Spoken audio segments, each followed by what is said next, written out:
Good evening friends, welcome to another new video.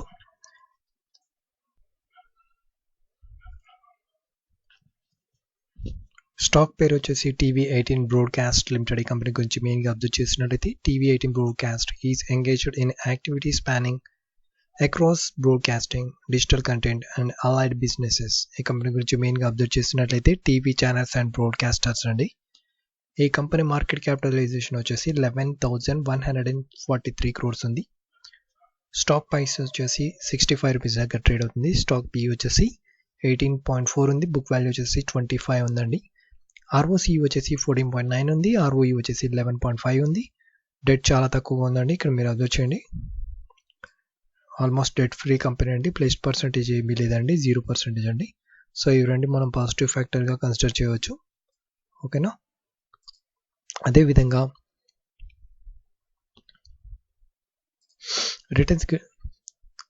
Returns కనుక గమనించినట్లయితే last 3 months returns వచ్చేసి 50% returns generate చేయడం జరిగింది. లాస్ట్ 6 months రిటర్న్స్ వచ్చేసి 77% రిటర్న్స్ జనరేట్ చేసిన కంపెనీ. అదేవిధంగా లాస్ట్ 1 year రిటర్న్స్ కనుక గమనించినట్లయితే 125% రిటర్న్స్ జనరేట్ చేసిన కంపెనీ. అంటే మంచి రిటర్న్స్ జనరేట్ చేస్తున్న కంపెనీ అండి. ఓకేనా ఫ్రెండ్స్, ఈ స్టాక్ని నేను పర్టికులర్గా పిక్ చేయడానికి గల కారణం, మీరు ఈ వీడియో మొత్తాన్ని 80% స్కిప్ చేయకుండా చూస్తున్నట్లయితే క్లియర్గా అర్థమవుతుంది. అదేవిధంగా నా యొక్క చిన్న రిక్వెస్ట్ ఏంటంటే, ఎవరైనా కొత్త వ్యూవర్స్ మన ఛానల్ చూస్తున్నట్లయితే తప్పకుండా మన ఛానల్ని సబ్స్క్రైబ్ చేసుకోండి. అదేవిధంగా నోటిఫికేషన్ బెల్ని కూడా ప్రెస్ చేయండి. ఓకేనా ఫ్రెండ్స్. అదేవిధంగా మన ఫ్రెండ్స్తో షేర్ చేయండి, మ్యాక్సిమం లైక్స్ ఇవ్వండి. ఓకే ఫ్రెండ్స్, టాపిక్లోకి వెళ్దాం. క్వార్టర్లీ రిజల్ట్స్ వచ్చేసి మనం అబ్జర్వ్ చేస్తున్నట్లయితే సేల్స్ మీరు గమనించండి. క్వార్టర్ అండ్ క్వార్టర్ సేల్స్ పెరుగుతున్నాయి తగ్గుతున్నాయి అనేది గమనించాల్సి ఉంటుందండి. మీరు అబ్జర్వ్ చేయండి, సేల్స్ క్వార్టర్ అండ్ క్వార్టర్ మీరు అబ్జర్వ్ చేసినట్లయితే కన్సిస్టెన్సీగా సేల్స్ అనేవి పెరగడం జరుగుతుంది. అదేవిధంగా ఆపరేటింగ్ ప్రాఫిట్ అనేది కన్సిస్టెన్సీగా పెరుగుతుందా తగ్గుతుందా అనేది కూడా అబ్జర్వ్ చేయాల్సి ఉంటుందండి. ఆపరేటింగ్ ప్రాఫిట్ కూడా కన్సిస్టెన్సీగా పెరగడం జరుగుతుంది. అదేవిధంగా నెట్ ప్రాఫిట్ కనుక మనం గమనించినట్లయితే మీరు అబ్జర్వ్ చేయండి, నెట్ ప్రాఫిట్ కూడా కన్సిస్టెన్సీగా పెరగడం జరుగుతుంది. ఓకేనా. అదేవిధంగా ప్రాఫిట్ ఆన్ లాస్ కనుక గమనించినట్లయితే ఇయర్ ఆన్ ఇయర్ సేల్స్ పెరుగుతున్నాయా తగ్గుతున్నాయా అనేది గమనించాల్సి ఉంటుందండి. ఇయర్ ఆన్ ఇయర్ సేల్స్ కనుక మనం గమనించినట్లయితే కన్సిస్టెన్సీగా సేల్స్ పెరగడం జరుగుతుంది. ఎక్సెప్ట్ 1 year మీరు ఇక్కడ అబ్జర్వ్ చేయండి, ఈ 1 yearలో కాస్త సేల్స్ తగ్గడం జరిగింది. కానీ 12 month ట్రైలింగ్ ఇక్కడ మీరు అబ్జర్వ్ చేసినట్లయితే మళ్ళీ సేల్స్ పెరగడం జరిగింది. ఓకేనా. అదేవిధంగా ఆపరేటింగ్ ప్రాఫిట్ పెరుగుతుందా తగ్గుతుందా అనేది కూడా అబ్జర్వ్ చేయాల్సి ఉంటుంది. కన్సిస్టెన్సీగా ఆపరేటింగ్ ప్రాఫిట్ అనేది పెరగడం జరుగుతుంది. ఓకేనా. కన్సిస్టెన్సీగా ఆపరేటింగ్ ప్రాఫిట్ అనేది పెరగడం జరుగుతుంది. అదేవిధంగా నెట్ ప్రాఫిట్ని మీరు అబ్జర్వ్ చేయండి, కన్సిస్టెన్సీగా నెట్ ప్రాఫిట్ కూడా పెరగడం జరుగుతుంది. ఓకేనా. ఇక్కడ మీరు అబ్జర్వ్ చేయండి, లాస్ట్ 2 years యొక్క నెట్ ప్రాఫిట్ మీరు అబ్జర్వ్ చేయండి. లాస్ట్ 2 yearsలో మంచి నెట్ ప్రాఫిట్ జనరేట్ చేసింది. అబ్జర్వ్ చేశారా? లాస్ట్ 2 years మీరు అబ్జర్వ్ చేయండి, మంచి నెట్ ప్రాఫిట్ జనరేట్ చేస్తున్న కంపెనీ అనమాట. ఓకేనా. అందుకే ఈ స్టాక్ నేను పర్టికులర్గా పిక్ చేసి ఎక్స్ప్లెయిన్ చేయడం జరుగుతుందండి. ఓకేనా. అదేవిధంగా బ్యాలెన్స్ షీట్ కనుక గమనించినట్లయితే రిజర్వ్స్ కన్సిస్టెన్సీగా పెంచుకున్నారా తగ్గించుకున్నారా అనేది అబ్జర్వ్ చేయాల్సి ఉంటుంది. ఇయర్ ఆన్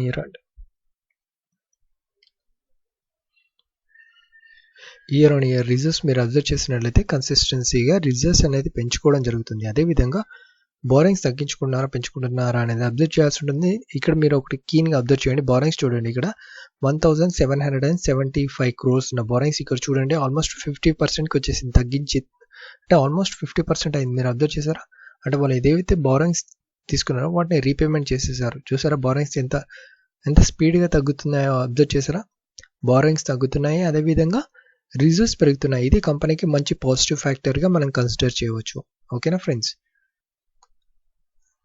అదేవిధంగా క్యాష్ ఫ్లోస్ కనుక గమనించినట్లయితే cash from operating activity maximum పాజిటివ్గానే పోస్ట్ చేయడం జరుగుతుందండి. ఓకేనా. అదేవిధంగా షేర్ హోల్డింగ్ ప్యాటర్న్ కనుక గమనించినట్లయితే షేర్ హోల్డింగ్ ప్యాటర్న్ మీరు ఇక్కడ అబ్జర్వ్ చేయండి.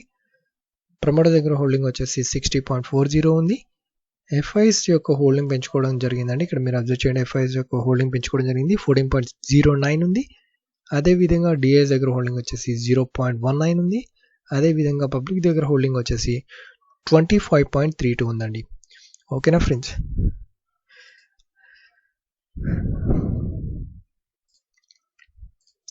టెక్నికల్ అనాలిసిస్లో ఇక్కడ మీకు రిప్రజెంట్ చేస్తున్న చార్ట్ యొక్క టైం ఫ్రేమ్ వచ్చేసి మంత్లీ టైం ఫ్రేమ్ అండి. ఇక్కడ మీరు అబ్జర్వ్ చేయండి. ఇక్కడ ఒకటి మీరు అబ్జర్వ్ చేయాల్సిన విషయం ఏంటంటే ఇక్కడ మీరు చూడండి, ఇక్కడ ఏదైతే 2018లో హైయర్ ప్రైస్ ఫామ్ చేసిందో ఆ హైయర్ ప్రైస్ని బ్రేక్అవుట్ చేయడానికి ట్రై చేస్తుంది. మీరు అబ్జర్వ్ చేయండి, గత కొన్ని రోజుల నుంచి స్టాక్ యొక్క ప్రైస్ మూమెంటం ఏ విధంగా అప్ సైడ్ వెళ్తుందా అనేది మీరు అబ్జర్వ్ చేయండి. అబ్జర్వ్ చేశారా? గత కొన్ని రోజుల నుంచి స్టాక్ యొక్క ప్రైస్ మూమెంటం అనేది అప్ సైడ్ వెళ్ళడం జరుగుతుంది. అదేవిధంగా ఇక్కడ మీరు వాల్యూమ్ కూడా అబ్జర్వ్ చేయండి. వాల్యూమ్ సపోర్ట్ చేస్తుందా? చూడండి, వాల్యూమ్ సపోర్ట్ చేస్తుంది. అదే as well as price momentum కూడా పైకి వెళ్ళడం జరుగుతుంది. ఓకేనా? సో రెండు పాజిటివ్ ఫ్యాక్టర్స్ ఎక్కువగా ఉన్నాయి, మీరు అబ్జర్వ్ చేయండి. అందుకే ఈ స్టాక్ని పర్టికులర్గా పిక్ చేసి ఎక్స్ప్లెయిన్ చేయడం జరిగింది. ఓకేనా? వీలైతే ఈ స్టాక్ని 70 ఎబో క్రాస్ అయిన తర్వాత బై చేయడానికి ట్రై చేయండి. ఓకేనా ఫ్రెండ్స్? ఈ స్టాక్ని తప్పకుండా మీ యొక్క వాచ్ లిస్ట్లో యాడ్ చేసుకోండి. ఇలాంటి స్టాక్స్ యొక్క ఫండమెంటల్ టెక్నికల్ అనాలిసిస్ వీడియోస్ని మన యొక్క ట్రేడింగ్ ఇన్ఫో తెలుగు ఛానల్లో రెగ్యులర్గా అప్లోడ్ చేస్తూనే ఉంటాను.